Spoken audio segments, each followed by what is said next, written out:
I'm Shelley, and welcome to Story Time with Shelley. Today's story I will be reading, or actually just telling because I don't have a book in front of me, the story of the Frog Prince, also known as The Princess and the Frog. This is a tale from Grimm's Fairy Tales that Disney also adapted. Here we go. The Frog Prince. Once upon a time, there was a princess. Wow, that's a great way to start a story. Many a suitor came to the palace to win her hand in marriage, but it seemed to the princess that each of them looked at her without really seeing her at all. They act like there's nothing more to a princess than her fine crown and royal dresses. Like, I have a voice too, dudes. I'm not just a pretty face or a pretty dress or, a title. That's a whole nother story. Anyway, one afternoon after one of these visits, the princess thought, sometimes I wish I was little again. She found her favorite ball from her childhood, the one that sparkled when she threw it high to the sun. She took the ball to the palace yard and threw it higher and higher. One time she threw it extra high. When she ran to catch the ball, she tripped on a tree stump. Thunk! Oh! Ow! She swore a little. Mother! Son of a birch! Ooh! Anyway, the ball fell and plopped right down into the royal well. She raced over to fetch her ball before it dropped too far, but by the time she got there, she could no longer see it in the water. Oh no, she moaned. This is terrible! I lost my ball! Just then, a small green frog poked his head above the water. Maybe I could help you, said the frog. Yes, said the princess. Please get my ball. No problem, said the frog, but first there's something I must ask of you. What do you mean, said the princess. It's for you to spend time with me today, said the frog. I'm not sure I know what that means, said the princess. Well, it just means to spend time with me today. How is that not clear? Women, repeated the frog. All right then, fine, said the princess. Now please get me my ball. I'm on it, said the frog. He dived deep into the well. A few moments later, up he came with the ball, held high in one hand. Thank you, said the princess, taking it from him. She turned to go. Wait a minute, said the frog. You promised to spend time with me today. I already did, said the princess.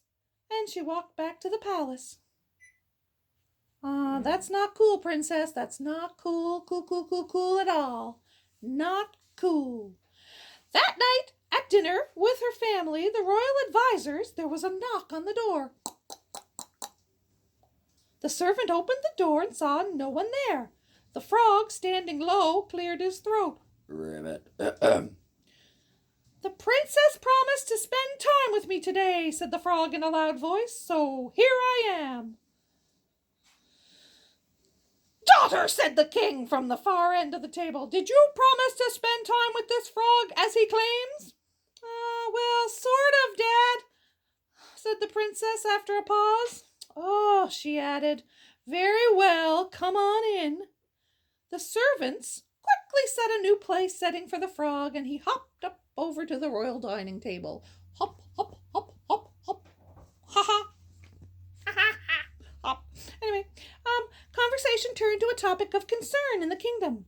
None of the royal advisors knew what to do. Shocking. Father, if I may, said the princess, perhaps we could. Stop, said the king. cutting her off. I have enough advisers, believe me. If I may, said the frog. It was the first time he had spoken at the table. There is more to a princess than her fine crown and royal dresses. The princess stared at the frog. Did he really just say that? Haven't I been saying that all along, she thought? How could this little frog, more than anybody else, understand such a thing? After dinner, the frog bowed. Oh, geez, this hair, it's just, oh, I'll be so glad when the hair salon's open again. After dinner, the princess walked the frog to the door, and the frog said, he bowed and said, "It's time for me to go." "No, wait," said the princess, "it's not that late. How about a walk in the garden?" The frog was delighted. The two of them walked in the royal garden. The frog was hopping along the stone wall. So he and the princess were at the same level. And they could talk easily. They laughed about many things. Later, when the sun set, they admired the deep rosy reds cast in the sky. Oh, the sky's so beautiful. Oh, it looks like a painting. Oh, blah, blah, blah, blah, blah, blah, blah, sunset, yada, yada. The princess said, "You know, being with you tonight was a lot more fun than I thought it would be." "I had a good time too," said the frog. "Who knew?" "Ah," said the princess with a laugh. She leaned over and kissed the frog lightly on the cheek. At once there was a puff of clouds and smoke. The small green frog had changed into a young prince. "What? Oh my freaking God!" said the princess as she jumped back in surprise. And who could blame her, really?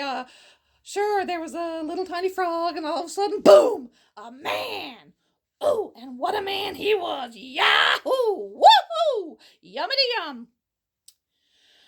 Anyway, the prince quickly told her not to worry. All was well. Years before, an evil witch had cast a spell on him that he must stay a frog until he was kissed by a princess. The witch had laughed an evil laugh, saying, "Like that will ever happen." But it did. Now the prince and princess could get to know each other better. Years later, they were married. They had a beautiful setting made for the ball. What? A beautiful setting made for the ball and placed it on their royal dining table. Oh, the ball. Oh, okay, the ball that she had thrown and landed in the well. That ball. I was like, a dance? I don't get it. A setting for a dance? Anyway, I was just confused. Now I get it. Aha. They put the ball kind of on a stand and set it on the table. So, and it sparkled when the sunlight hit it. Oh, isn't that just the most romantic thing you've ever heard? Blah! Gag me with a fork. A ball on the table. Ugh, whatever. Anyway, when the sunlight shone through the palace windows, the ball sparkled for all to see. The end. Wow, that was kind of a cool story. Princess was kind of a uppity little snot, then she met a little frog, and her father made her spend time with him, etc. And then she's like, "Oh, you're not that bad at all." And then she's like, "Oh, I think I'll kiss a frog." I don't think I would ever kiss a frog, but who knows? Anyway, this has been Story Time with Shelly on a rainy Tuesday. Stay cool. That one's for you, Tracy. I know how you like it. Cool. Anyway, a special shout out goes to Louise and Carol, who I know will be watching. They are also pretty freaking cool. Anyway, chillax, have a great day, talk to you soon, and adios, Shelly, out.